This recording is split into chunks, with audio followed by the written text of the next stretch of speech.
అన్నివ్వండి, ఏం కాదు, జై భీమ్ అన్నివ్వండి, నో ప్రాబ్లం. మీరేమన్నా తెలుసా, జై భీమ్కు పైన కూడా ఉన్నాడు, నా రాజు, మై కింగ్ అని చెప్పండి. ఆ భీమును నిలబెట్టింది నీ రాజు. ఆ డాక్టర్ బాబాసాహెబ్ అంబేద్కర్ గారు కొలంబియా యూనివర్సిటీకి వెళ్ళినప్పుడు బైబిల్ స్టడీస్ అటెండ్ అయ్యేవారు. రూతు పుస్తకానికి ఆయన వ్యాఖ్యానం రాశారు. He was a practising Christian. ఆయన ప్రాక్టీసింగ్ క్రిస్టియన్ అండి బాబు.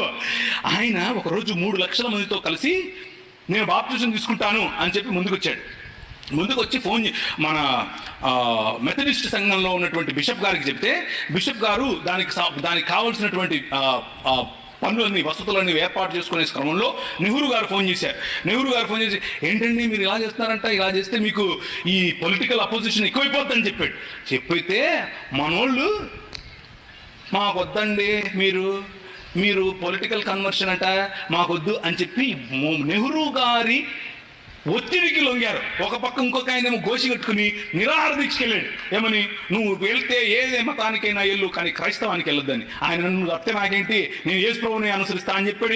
ఎవరు? డాక్టర్ బాబాసాహెబ్ భీమ్రావ్ అంబేద్కర్. ఇది నేను కొత్తగా చెప్పేది కాదు, ఇది హిస్టరీ. This is history. ఆ జై భీమ్ వాళ్ళకి తెలీదు. చెప్పండి, వెళ్ళి ధైర్యంగా చెప్పండి.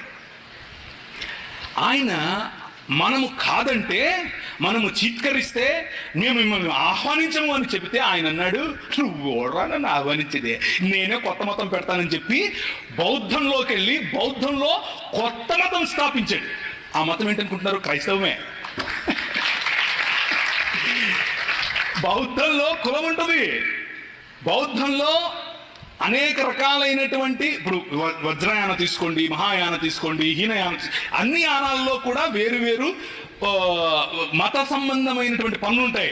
ఈయన అవన్నీ తీసేసి యేసు ప్రభు చెప్పినటువంటి విలువలతో బ్రతికే ఒక కొత్త మతాన్ని స్థాపించాడు. దాట్ ఈజ్ ఈ రోజు ఉన్నటువంటి భారతీయ నవయాన బుద్ధిజం.